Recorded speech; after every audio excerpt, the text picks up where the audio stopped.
Compliance is a profession where people work tirelessly to make the world a better place. And there are hundreds of amazing and inspiring women who have helped the field develop into what it is today. Great Women in Compliance is part of the Compliance Podcast Network as they talk with women in compliance who are making a difference. Hi, welcome to the Great Women in Compliance podcast with Hema Lomax and me, Lisa Fine. We are sponsored by Corporate Compliance Insights and produced by Tom Fox and the Compliance Podcast Network. We are lucky in compliance to have a fabulous community and supporters, many of whom are women, but we also have many great gentlemen in compliance who not only move the profession forward, but help women grow their careers and provide supports as mentors and advocates. And today we have one of the best. I'm so excited, Andrew McBride. Andrew is the CEO and founder of Integrity Bridge, which he started after he left Albemarle Corporation. At Albemarle, Andrew built a new ethics and compliance program against the backdrop of an FCPA investigation, and his work led to a decrease of a 45% reduction in penalty due to the program that they built and to the cooperation with the Department of Justice. Andrew, it's such a remarkable achievement. I know you've talked about it, and I'm just so thrilled that you're here. Thank you. Lisa, it is. So thank you so much. It is an absolute honor to be on this podcast. It's certainly one of the items on my professional bucket list. And getting to talk to you is on mine here, so this is perfect. So with that, I'm sure you had a pre-Albemarle life. So can you tell us about that and how you got into compliance? Yeah, so I'll give the high-level summary. So I started out in private practice in the UK, working for a large law firm, originally in antitrust, before I moved in-house. And, I think that journey started out with UK kind of antitrust law and EU antitrust law, but I was always kind of interested in pushing the boundaries. And so I had the opportunity at BP to move to the US, to Chicago, and do US antitrust law. And then again, had the opportunity to move back to Europe, but do global antitrust with BHP when they were engaging in various M&A activity. And it was at BHP that the interest in other areas of compliance started. I had exposure to state secrets laws, which was very important at that time, particularly for natural resources companies in places like China, market manipulation, corruption, trade compliance. And through various years and locations at BHP, then became Associate General Counsel Compliance, and for a period, acting Chief Compliance Officer. And that was during the first FCPA investigation that I've had experience of. BHP had some issues with entertaining in the Beijing Olympics, amongst other things. And so I was acting CCO during the back end of that investigation. And then after that, we left Australia, moved to the US, and became the Chief Compliance Officer at Albemarle. And I think we're going to talk a little bit more about that during this podcast.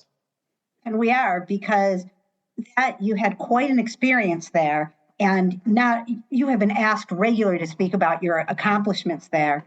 But when you joined there, they were about to self-report some suspected FCPA violations to the U.S. Department of Justice and the SEC. You were then tasked with building the team and building a program.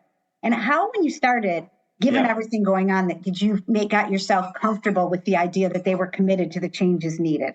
Yeah, so I think firstly was that the company was prepared to listen and to pivot. And so something that I haven't talked too much about is that when I just got my green card, and so I put my English expression cab light on, available for hire, and this opportunity at Albemarle came out, and it was advertised as Director of Compliance, and I didn't quite know what that meant. Was that CCO or and it became clear that it was actually reporting to a combination role of head of audit, compliance, risk, and insurance. And I was like, wow, that's a big role. And what was even more interesting was the risk profile of Albemarle was quite high. So it had SOEs in the refining catalyst space, which was the focus of the investigation, which we'll talk about. It had some pretty healthy market shares, so from an antitrust point of view.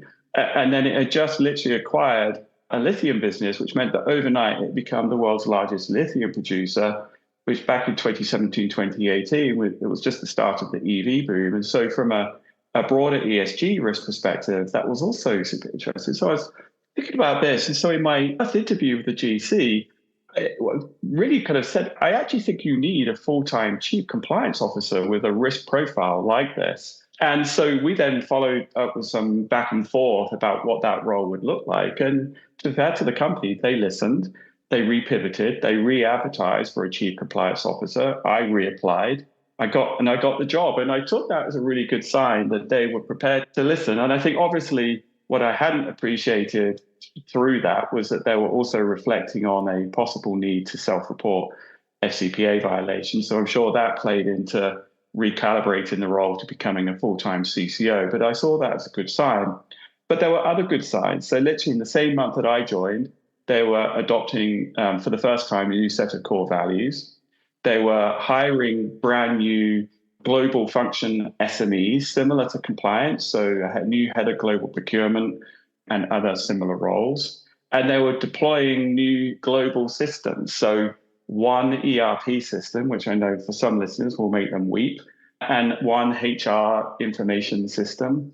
And so I felt like a bit of a kid in a candy store that I was going to be able to join this company with some really great SME functional leaders and some brand new systems that would help me build the program. And then finally, I think that it did take a while. This is public. It took a while for the company to make that decision to self-report. And obviously that was before my time, and I can't really comment on that. But once that decision was made, it was clear right from the board and the CEO that they were all in and they were going to give me the support I needed to build the program. And I think that is a critically important thing to keep in mind. And one of the reasons I wanted to ask you about that is for companies or people looking at jobs in places where they may not be on the onset of that. How do you make sure? I think it's really important for them to hear, like you said, that you are actually the Band-Aid and the solution. I think that a lot of people find that sometimes happens. You apply for something and they're like, if you get hired, that's what we've done. Yes, especially in exactly. Case. While you were there, one of the things, and you just alluded to it, was that you had a multifunctional approach in building the program. Some of that was by necessity. Yes. But I really think it's important for us as ethics and compliance professionals to work more closely with the risk, audit and controls, internal controls function. Did you do that? How did you do that? And how did you move forward?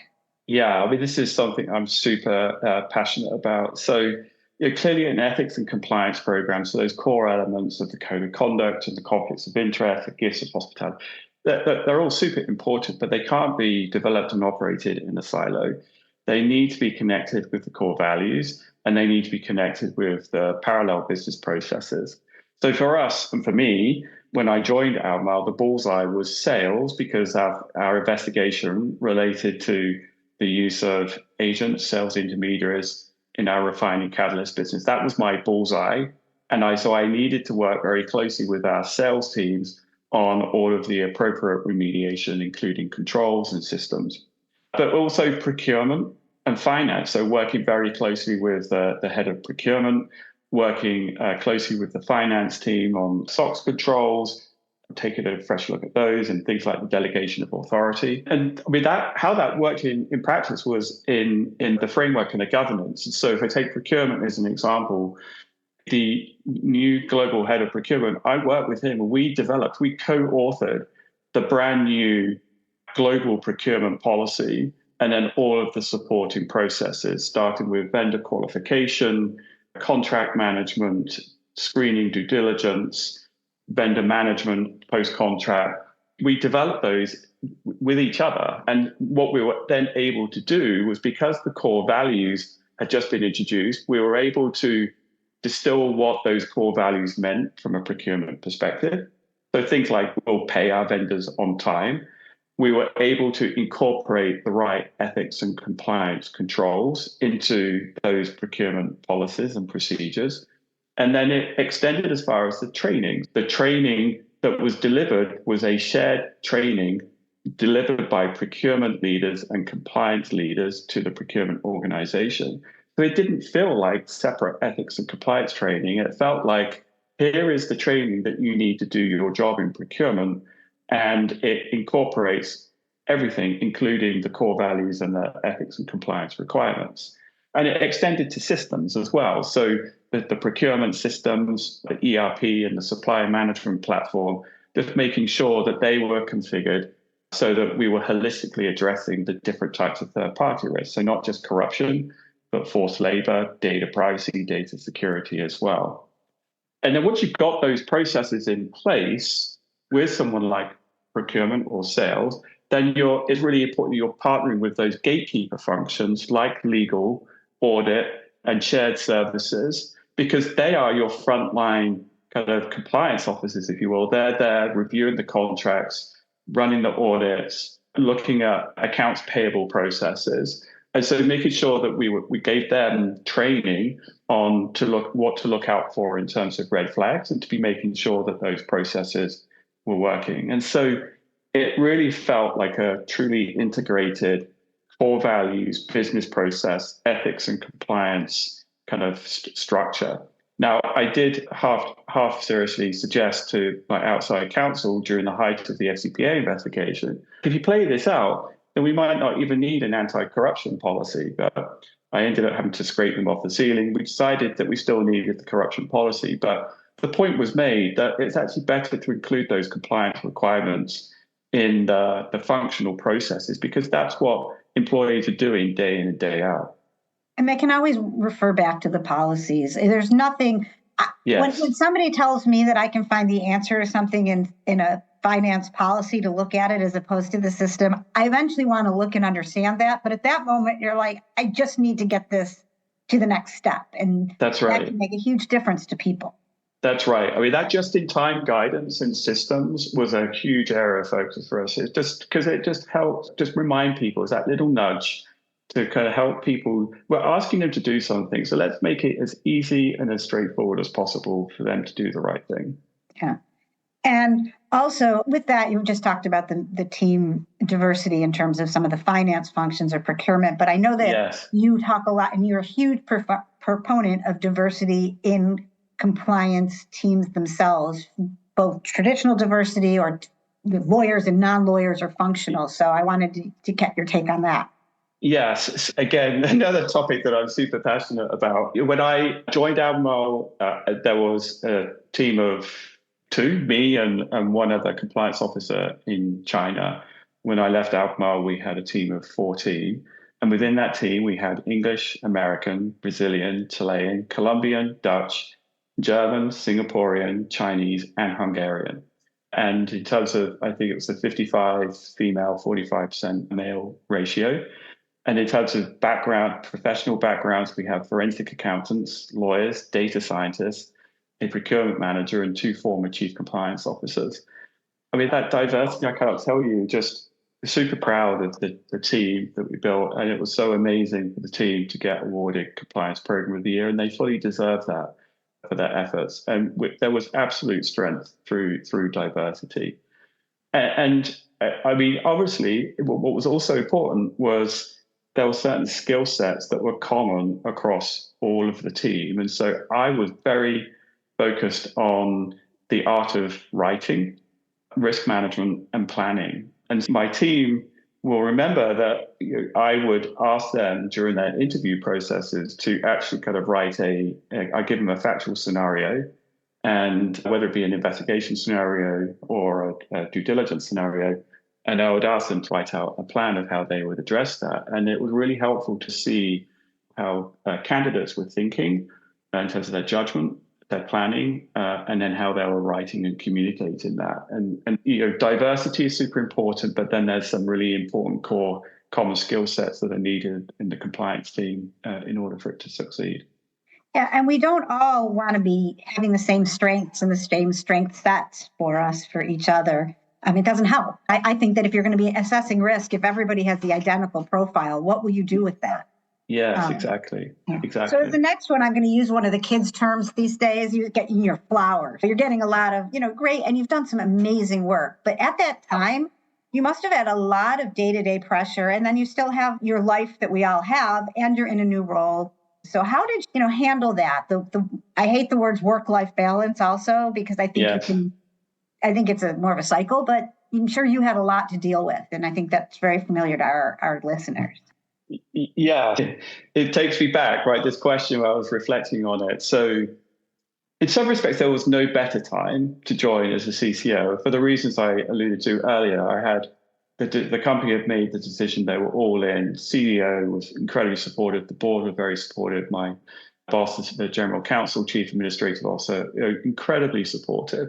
But at the same time, there was a huge amount of work that needed to be done, and so the mandate was to remediate the root cause of the investigation, to build a broader compliance program, and to build a team.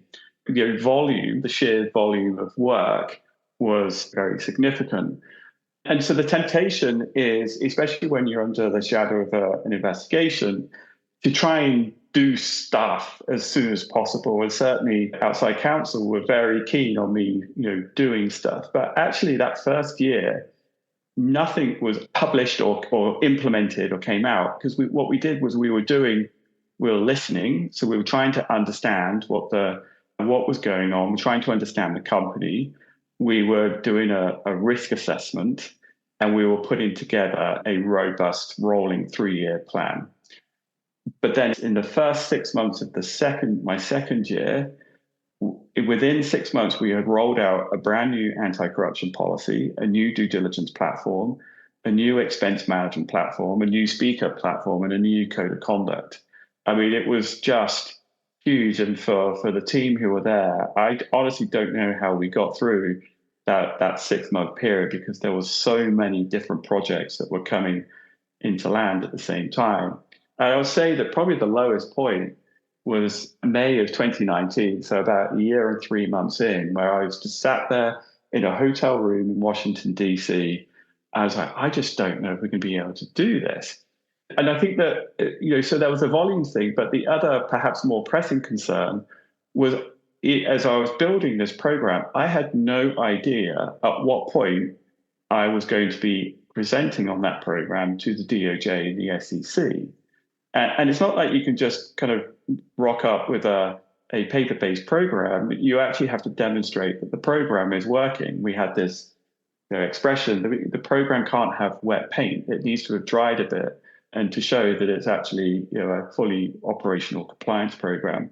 And as it happened, again, I didn't know this, but my first engagement on the program advocacy was 2 years after I joined. And I was just about ready for that first engagement. But I mean, I couldn't do it without the great team that I've described, the great support from leadership, and then the peers in other functions. Mm-hmm. But then on a personal level, I mean, I think it was just super important to not engage, to disengage. I had a younger family at that point with three young boys. I'd come home and I've absolutely wanted to be all in on that. And especially at weekends, ring fencing the weekends and making sure that there was just time to deplug from everything that we were doing in Albemarle. And then exercise, just trying to kind of keep that clear head was super important. I also know that you are very good at tracking your data analytics in all aspects, including exercise. And sort of coming back to what you were talking earlier about at Albemarle, bringing together multiple different functions. And it seems like that's something that you've now taken into your next phase, which is starting Integrity Bridge, which is a consultancy. So how did you decide the timing? And tell me about how you started out to do this. I mean, this is the realization of a passion project for many years. So I, obviously, having been outside counsel and then in-house in 3 large multinational companies, I'd always said to myself that there wasn't going to be a 4th multinational, because I felt that I could offer now greater value to more companies in a capacity as a consultant. So in that in-house role, I had been through several antitrust and, as we discussed, a couple of FCPA investigations. And so, as you can expect, I've been a very significant consumer of compliance services, whether it be outside counsel, forensic, compliance tech. And I mean, if we take kind of outside counsel and forensic, we're great at investigations, great at root cause, great at the advocacy before government agencies. But I felt that when it comes to the holistic program design, so design of an anti-corruption compliance program, but one that is completely synced with your sanctions program and with your forced labor program, and then executing that, and then the alignment with the business processes like procurement, as we discussed earlier, the understanding of the compliance systems. I mean, that if you haven't been in-house, it's enormously difficult to understand the strategic, the operational, the technology, the data challenges that are involved in putting that all together. And I mean, I can't imagine many other areas where there seems in the ethics compliance space that's been traditionally dominated by outside counsel and forensic who haven't spent time in-house. And if I use an analogy, if you're a chef and you're looking for kind of additional guidance, would you prefer to go and ask another chef or a food critic? And I think most people would want another chef to come in. And so that's how Integrity Bridge and that idea was about building bridges between those gaps. So the gaps between busy compliance officers and outside counsel and the big four and compliance tech, looking at things like program effectiveness, helping with the selection of compliance technology, configuration of that technology, and then also the implementation of that technology. And yeah, it's just been so much fun to be able to support different teams, different compliance officers, general counsels, with really taking a fresh look at their programs and their technology, their data analytics, with a focus on just making the thing work. I think it becomes more and more important to have that bridge because, and it's a perfect term, I also think when a good relationship with external counsel is when I can explain this is what happens in reality and help me with that. And they're talking about, now having been in-house for a while, they'll say all the things that make it perfect. And it is how do we fill that and figure out how to best do this that's realistic, that is actually a real program, not a paper program, That's which, right. as you know, is that not a good thing for anybody who's going to go in and speak to any governing agency. Yes. With that, having gotten into this right now, kind of a unique time also, what are you seeing in terms of some of your greatest opportunities and conversely, your greatest challenges? Yeah, so I mean, obviously the elephant, or as I put it in my recent post, the white rhino in the room is the recent pause on FCPA enforcement. And I think both compliance, in-house compliance professionals and also consultants such as myself, it's an opportunity to pause and reflect. And it is, but it's just an opportunity. If you take a step back, obviously there's been a lot of focus on making sure that a program is up to standard in the event that you were before the DOJ and the SEC. And obviously they've been driving incremental improvements in standards through their expectations and their evaluation of corporate compliance programs. But there are other stakeholders that compliance teams are having to think about as well, not least management and customers and suppliers, and who are all have a vested interest in how your compliance program is working. And so making sure that your programs are holistic and efficient and working, and that you can demonstrate that through data analytics is really, really key. I think one of the challenges, particularly in the past year, is the speed of technology now, if we think about artificial intelligence, of making technology selection, which, if you're not careful, it could be kind of out of date within six months at this rate. That decision around how to make your program effective, efficient, and to demonstrate that, and through the technology selection, is super important. And yeah, I mean, that, as I say, is something that I've been helping clients with. I think that is a really fascinating, important point. And then it goes back to what we were talking about earlier. Even if you get the best technology for compliance right now, if it doesn't work with any of the other systems that anyone else is using, is it really the most technologically savvy program?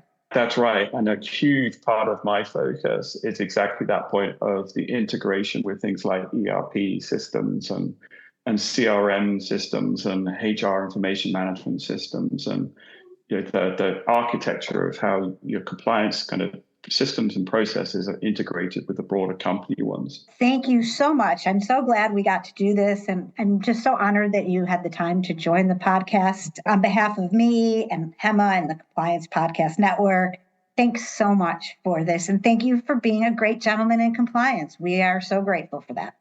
Thank you, Liz. My goodness, this has been such a pleasure and an honor to be on this podcast. I really appreciate it. Thank you. Can't wait to see you soon. Thanks for joining us for this episode of Great Women in Compliance. We hope you'll join us in honoring the great women in the compliance field by subscribing to this podcast and leaving a review.